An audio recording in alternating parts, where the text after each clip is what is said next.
시민의식이란 제목으로 말씀 전하기 원합니다. 오늘 설교를 하지 않아도 이미 본문이 우리 마음에 불편한 내용들이 많이 있어요.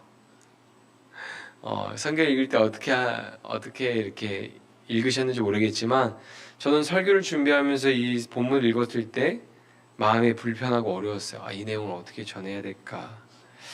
그러다가 이런 생각이 들더라고요. 시민의식이라는 게 좀 중점적으로 제 속에 들어왔는데, 시민의식이란 무엇입니까? 제가 네이버에 검색해 보니까 지식백과에 이렇게 써 있어요. 사회를 구성하고 있는 사람들의 생활 태도 또는 마음의 자세.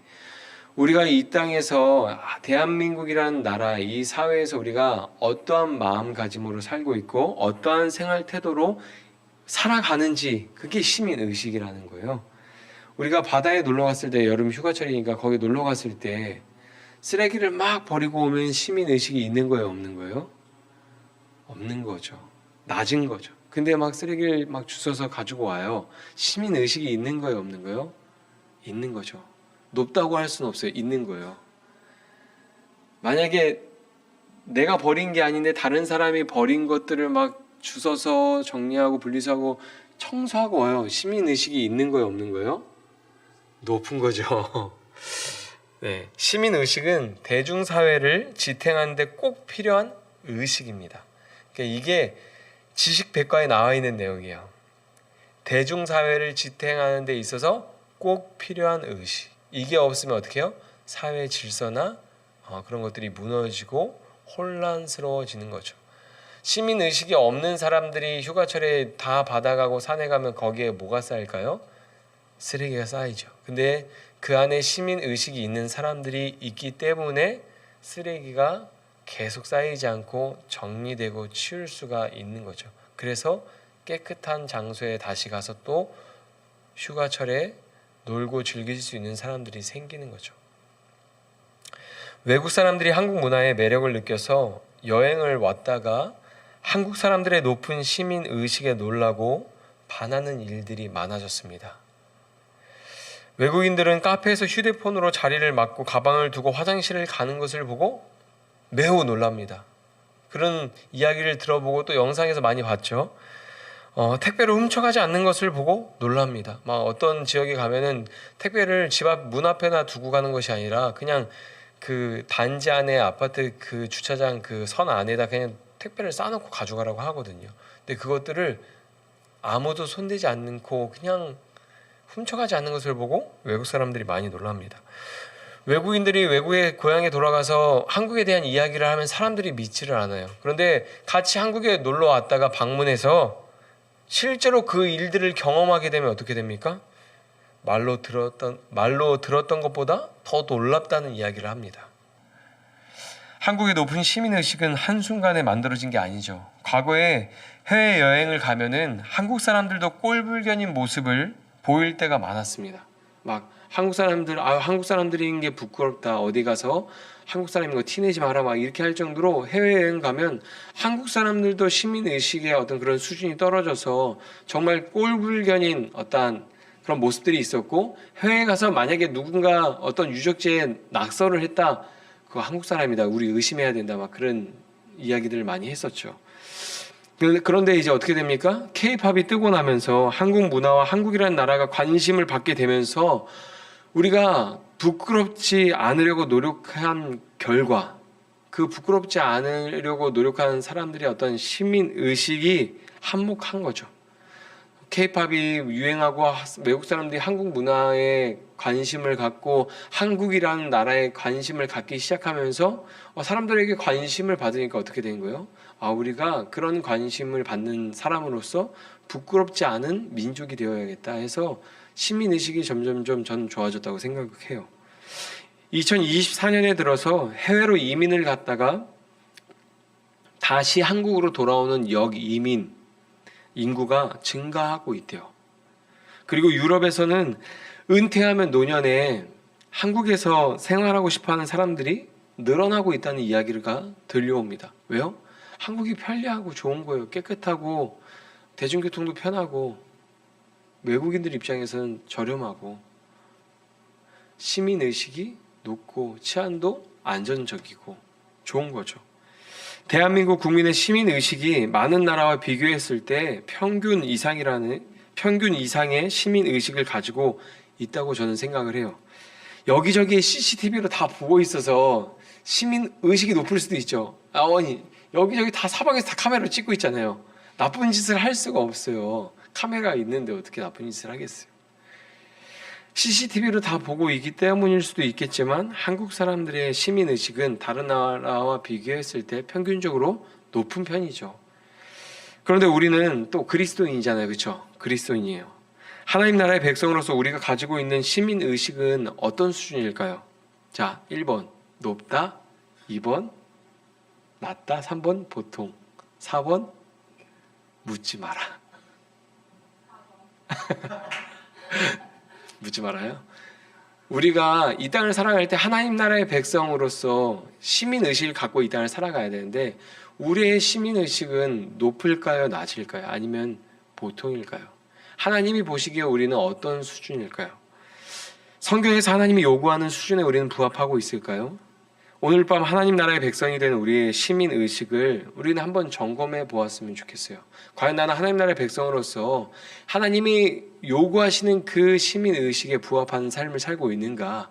그 수준에 합당하게 살고 있는가? 우리는 한번 좀 그것을 점검하고 우리의 삶의 태도 그리고 우리의 마음가짐, 마음 자세가 좀 더 성숙하고 한 단계 더 업그레이드 되면 좋을 것 같습니다. 로마서 13장은 십계명의 구조를 따라서 우리에게 국가와 사회에서 그리스도인으로 마땅히 행해야 할 일에 대해서 말하고 있습니다. 우리는 해외에 갈 때 여권을 보여주면 어느 나라 사람인지 알 수 있죠. 그렇죠?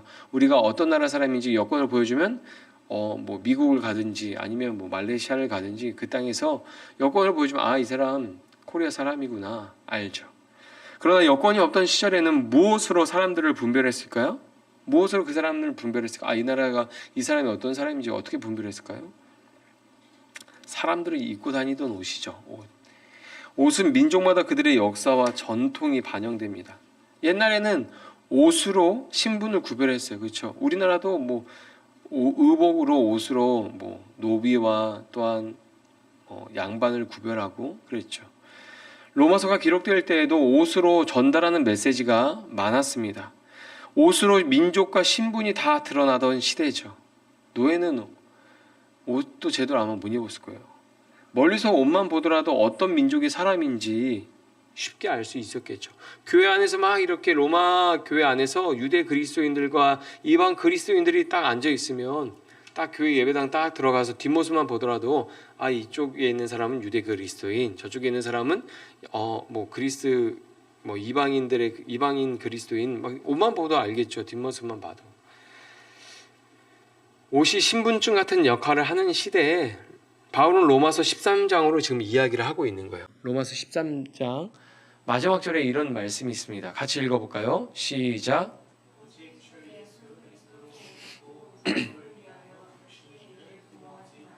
아멘. 바울이 뭐라고 말합니까? 오늘 보면 마지막 절에 오직 주 예수 그리스도로 옷 입고 정욕을 위하여 육신의 일을 도모하지 말라. 바울은 그리스도로 옷 입은 하나님 나라의 시민으로서 이 땅의 국가와 사회에서 어떻게 살아야 하는지 말하고 있는 거죠. 이 땅의 국가와 사회에서 왜 우리 마음대로 살면 안 되는 겁니까? 우리는 그리스도로 옷 입은 사람들이기 때문에 그래요. 그래서 다른 사람과 동일하게 사는 것이 아니라 내 이익과 어떤 유익을 위해서 편리함을 위해서 사는 것이 아니라 그리스도로 옷 입은 자로서 그리스도로 옷 입은 그 신분증을 가진 사람으로서 하나님 나라의 백성, 천국의 시민으로서 우리는 국가와 사회에서 마땅히 우리가 감당해야 될 의무와 책임을 감당해야 하는 것이죠. 저는 로마서 13장 내용이 십계명의 구조를 따라서 말하고 있는 것처럼 보입니다. 십계명을 두 가지로 요약하면 어떤 내용인가요? 하나님 사랑과 이웃 사랑이죠. 오늘 본문의 1절부터 7절까지 국가 권세에 순종하는 내용을 다루고 있고 8절부터 10절까지는 사회에서 이웃을 사랑하는 내용을 다루고 있습니다. 즉 하나님을 사랑하면, 하나님을 경외하면 하나님이 세우신 권세에 복종하라는 거죠. 이웃을 사랑하면 사회에서 악을 행하지 말라고 말하고 있는 겁니다. 바울은 십계명의 근거에서 국가와 사회를 대하는 태도를 지금 그리스도인들에게 가르치고 있는 거예요. 첫 번째 가르침이 무엇입니까? 위에 있는 권세자들에게 복종하라는 것입니다. 유대인이 로마의 통치 아래 살 때 불합리하게 느껴지는 게 얼마나 많았을까요? 그렇죠? 생각 자체가 다르잖아요. 그렇죠? 의식이 달라요. 근데 로마 통치 아래서 살아가는 게 얼마나 불편하고 불합리한 것들이 많았겠어요. 그러나 바울은 로마에 있는 그리스도인들이 로마로부터 자유를 위해서 싸웠던 열심당처럼 되지 않기를 바랬습니다. 그리고 악한 권세, 악한 도시를 떠나서 사막에서 공동체를 세우고 수도사처럼 사는 것을 바라지도 않았어요. 오히려 그리스도인들이 그 구조 안에서 어떻게 살아야 하는지를 말하고 있죠. 로마서 오늘 본문 13장 2절입니다. 이렇게 기록하고 있습니다. 그러므로 권세를 거스르는 자는 하나님의 명을 거스름이니 거스르는 자들은 심판을 자취하리라. 아멘. 우리는 모든 권세가 하나님께 있음을 인정하고 믿어야 됩니다. 우리 이 땅의 모든 권세가 그냥 세워지는 것이 아니라 하나님의 섭리 가운데 하나님이 세우셨다고 우리는 인정하고 믿어야 합니다. 왜냐하면 성경이 그렇게 가르치고 있기 때문이죠. 그리고 우리가 속한 나라의 평안을 위해서 우리는 기도해야 하는 것이죠. 우리가 속한 나라, 우리가 속한 어떠한 직장, 우리가 속한 가정과 교회를 위해서 우리는 그 공동체 조직을 위해서 우리는 기도해야 하는 것이죠. 하나님은 이스라엘이 바벨론의 포로로 끌려가서 포로로 생활할 때 거기서 노예처럼 살아갈 때 바벨론을 위해서 기도하라고 말씀하셨습니다. 그것이 평안을 누리는 방법이라고 말씀하셨어요. 너희가 지금 여기에 바벨론에 노예로 끌려왔지만 너희는 바벨론의 평안을 위해서 기도해야 된다. 그것이 너희의 평안을 위한 것이다. 그렇게 말씀하셨습니다. 예레미야 29장 7절입니다. 같이 읽어볼까요? 시작. 너희는 내가 사로잡혀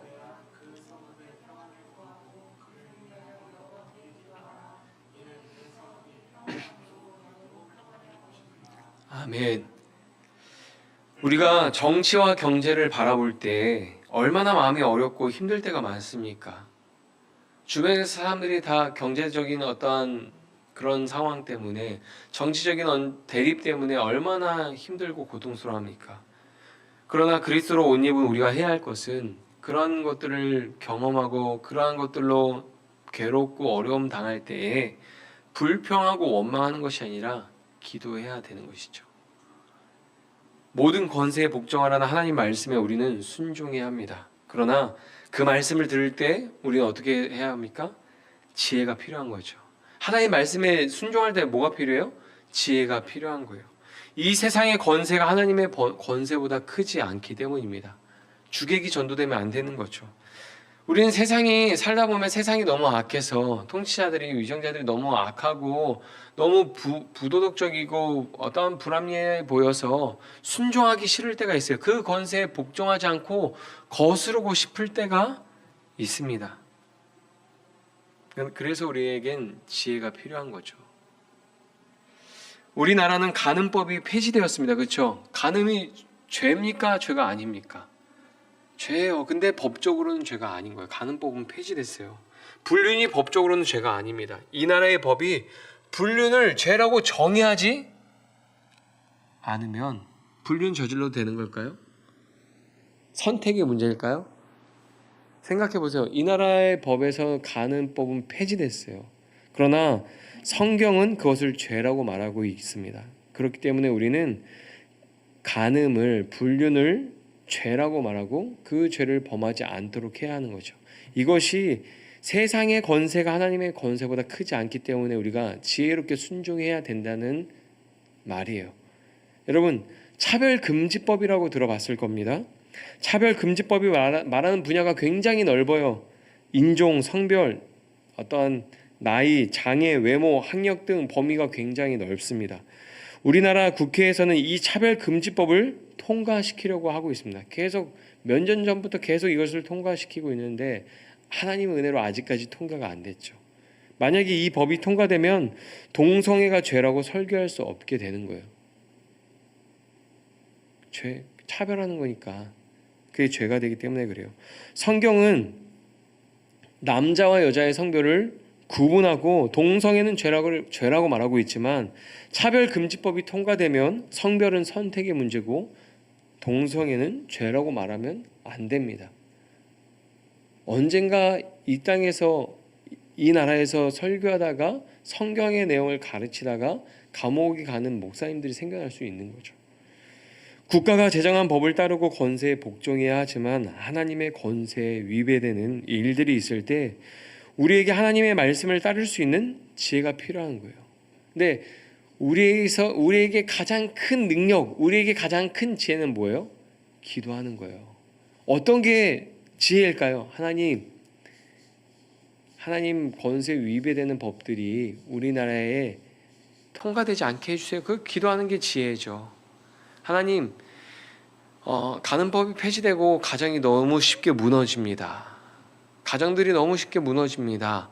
가정들이 건강하게 세워질 수 있도록 그런 법을 다시 하나님 회복시켜 주세요. 우리는 기도해야 하는 거죠. 사실 오늘 이 말씀은 이런 어떤 간음이나 그 차별금지법에 대한 것도 다룰 수 있지만 여기서 가장 핵심적으로 다루고 있는 내용은 무엇이냐면 세금에 대한 내용입니다. 세금에 대한 내용. 국가에 대한 권세에 복종하라는 말씀에서 주된 내용, 핵심적인 내용은 세금에 대한 내용입니다. 오늘 본문 6절에서 7절 말씀을 보면 이렇게 말하고 있죠. 너희가 조세를 바치는 것도 이로 말미암음이라. 그들이 하나님의 일꾼이 되어 바로 이 일에 항상 힘쓰느니라. 모든 자에게 줄 것을 주되 조세를 받을 자에게 조세를 바치고 관세를 받을 자에게 관세를 바치고 두려워할 자를 두려워하며 존경할 자를 존경하라. 아멘. 조세와 관세에 대해서 말하고 있는데 조세는 주민세와 재산세 같은 것을 의미하는 거예요. 우리도 주민세와 재산세는 해마다 내죠. 해마다 내죠. 그리고 관세는 아마 유통세나 행정적인 세금 이야기를 하는 것 같아요. 모든 길은 어디로 통했어요? 당시에? 로마로 통했죠.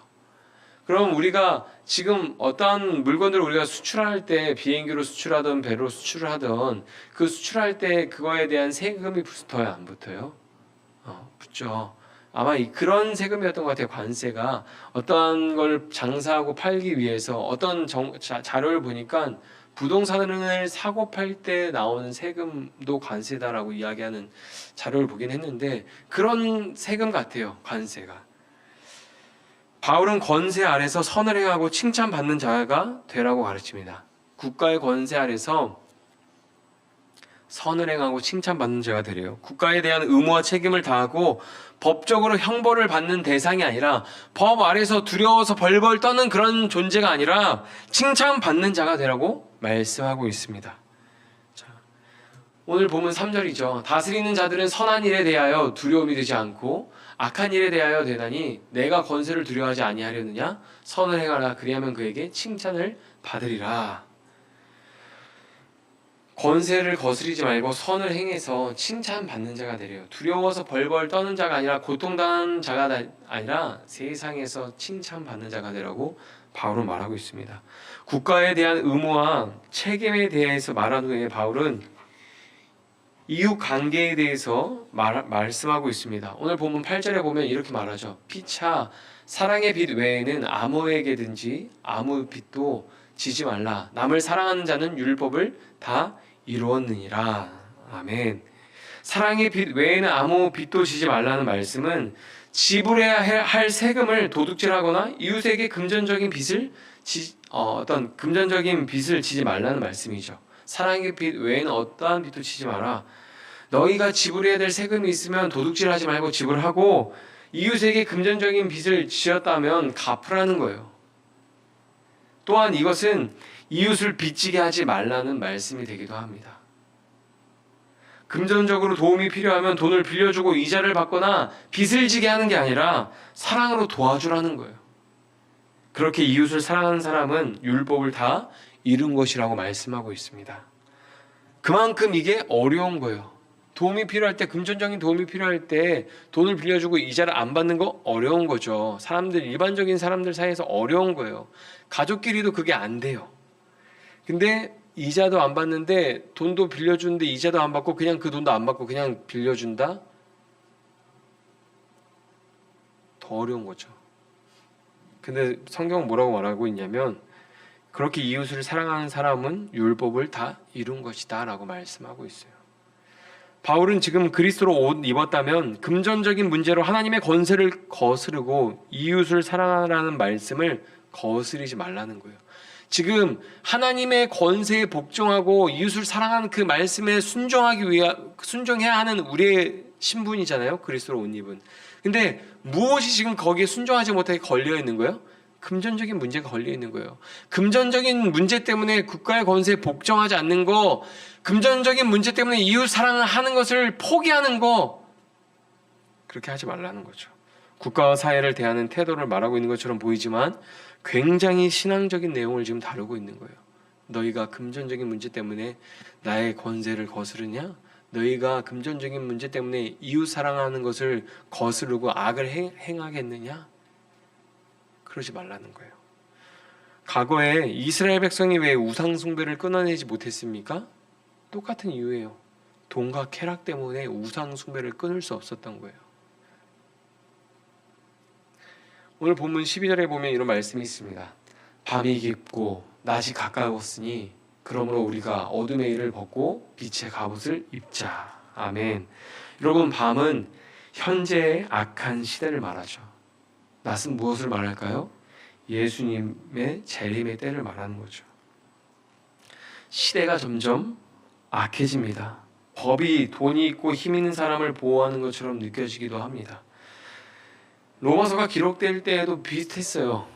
돈이 있는 사람이 더 돈을 많이 버는 자리를 차지하게 되고 시민권을 획득하고 인맥이 있어야 정치적, 경제적으로 이익을 보고 힘을 얻습니다.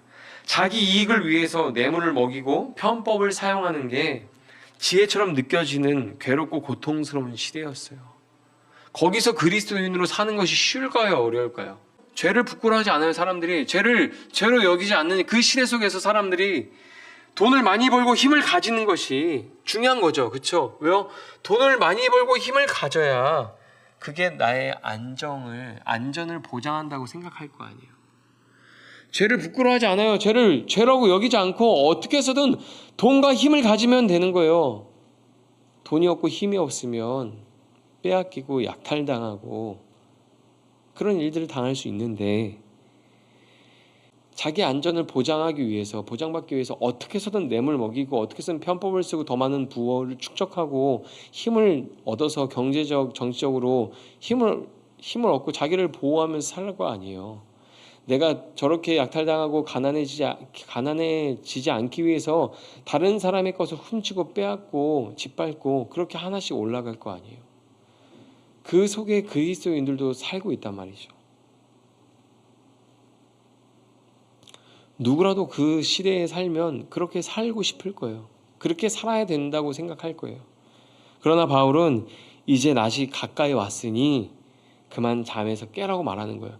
이 악한 시대에서 이제 그만 좀 깨어나라. 예수님의 재림의 때가 가까이 왔다. 너희가 예수님을 믿은 그날보다 예수님이 오실 날이 더 가까이 왔다. 이제는 잠에서 깨어나라.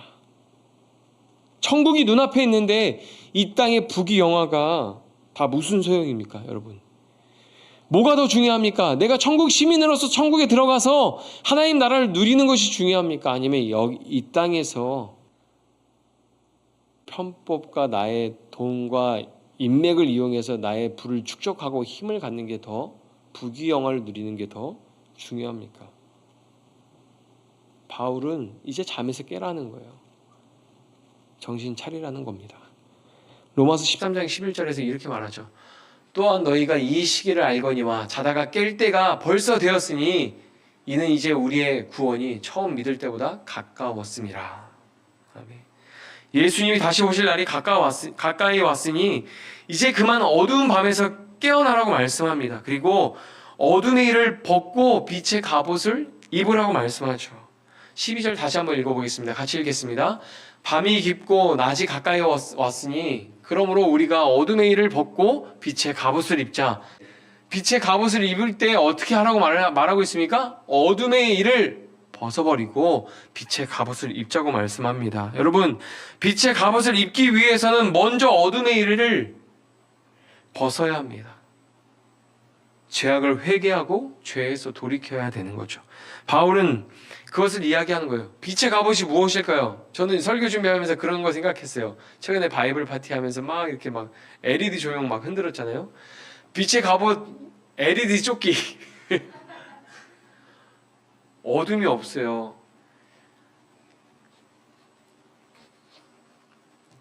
밤이 깊은 악한 시대잖아요. 어두운 시대예요. 근데 빛의 갑옷을 입으면 내가 있는 곳은 밝아요. 무슨 말인지 이해되세요? 빛이 막 LED 조명이 막 반짝반짝 거린다고 생각해 보세요. 어둠 가운데 제가 있는 곳은 어둠이 없는 거예요. 예수 그리스도의 옷 입은 게 뭐예요? 빛의 갑옷이죠. 사람들과 다른 옷 입고 있잖아요. 빛나잖아요. 근데 그 옷을 입고 어두운 그 길을 죄를 부끄러워하지 않고 죄를 죄라고 여기지 않는 사람들 틈 속에서 우린 걸어가고 있는데, 우린 빛의 갑옷을 다시 입기 위해서 어떻게 해야 돼요? 어둠의 일을 다 벗어버리는 거죠.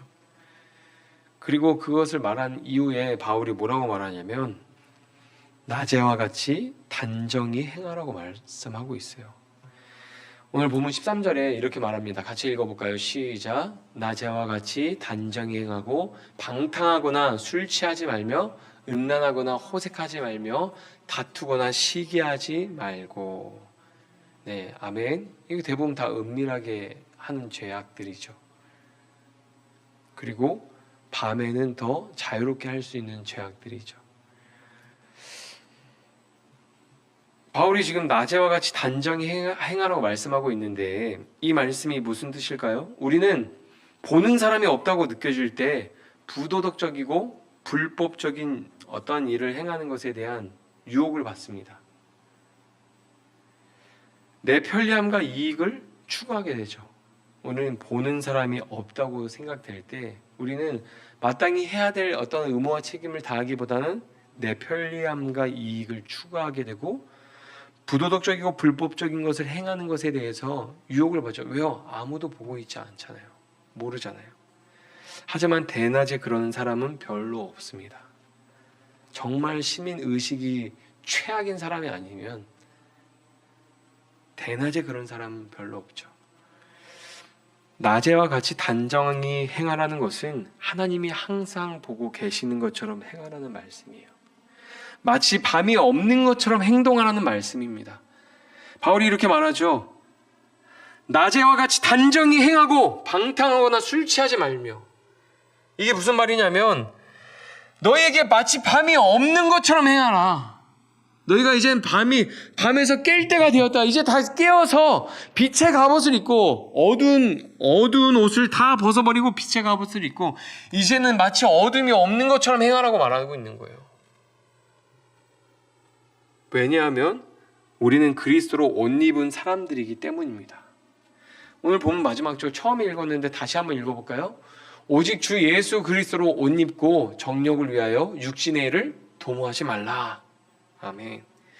예수님은 어떤 분이신가요? 예수님은 세상 권세에 복종하시고 재판을 받으셨어요. 예수님이 어떤 분이에요? 창조주잖아요. 하나님이시잖아요.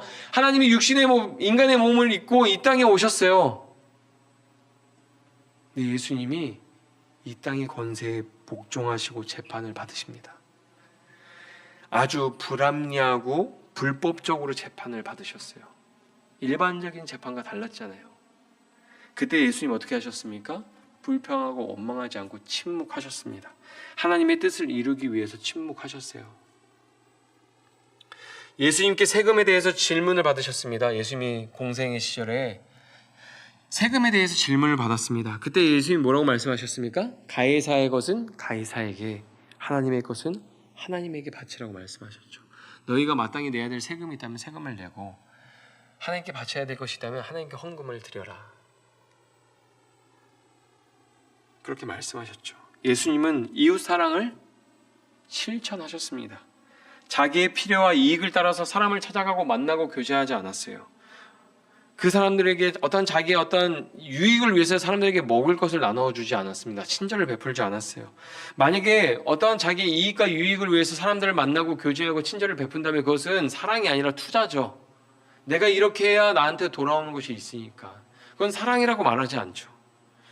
예수님은 배고픈 자들에게 먹을 것을 주셨어요. 그냥 주신 게 아니에요.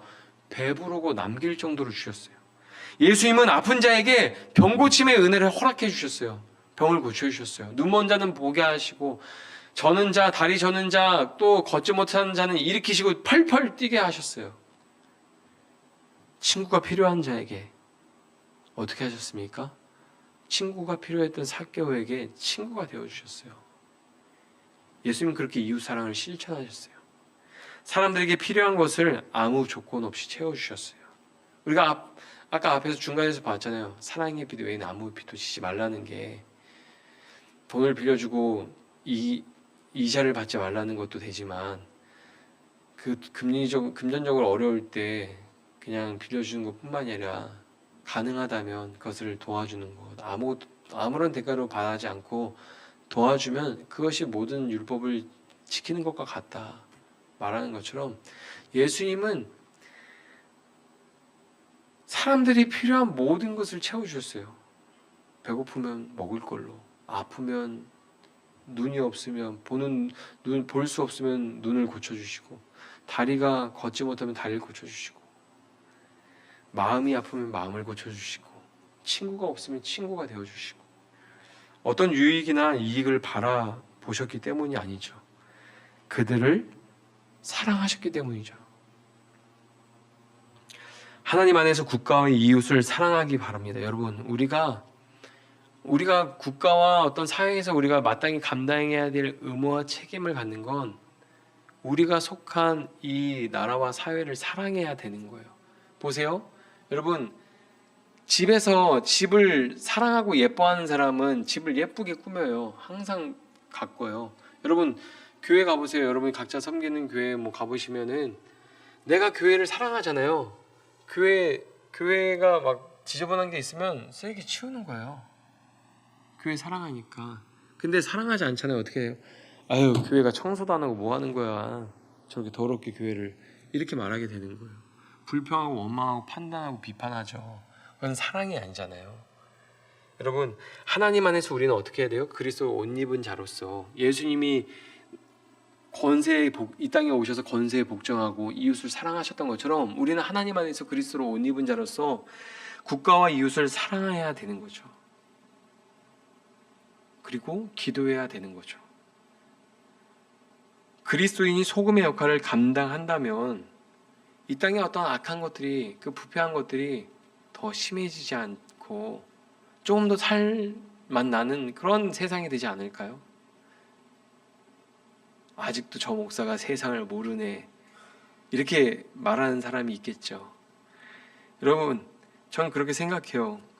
우리가 이 땅에서 그리스도로 옷 입고 천국 시민 의식을 가지고 국가와 사회에 대한 의무와 책임을 다한다면, 해외로 이민 갔던 사람들이 다시 한국으로 돌아오고, 유럽에서 사는 사람들이 노년에 한국에 들어와서 살고 싶어 하는 것처럼, 교회를 떠나고 하나님 품을 떠났던 사람들이, 하나님을 모르던 사람들이 우리의 선한 행실을 보고 하나님께 영광을 돌리고 다시 돌아오지 않을까요? 여러분, 천국을 바라보십시오.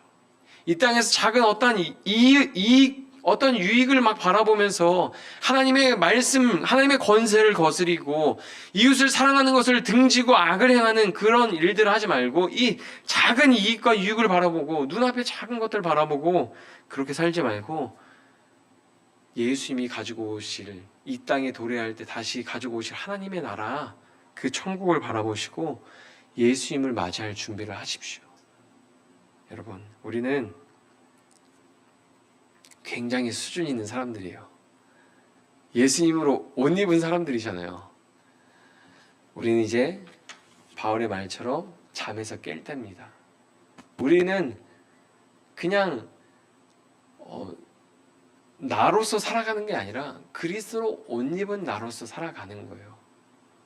이제는 잠에서 깰 때입니다. 내가 내 성격대로, 내 생각대로, 내 방법대로 막 말하고 행동하고 싶지만 잠에서 깼으니 이제 어떻게 해요? 그리스도로 옷 입은 자로서 말하고 행동하고 기도하고 사랑해야 되겠죠. 오늘 이 말씀이 우리의 잠자던 시민의식을 깨우는 그런 말씀이 되기를 소망합니다. 우리 이 시간 같이 말씀 붙들고 기도하기 원합니다.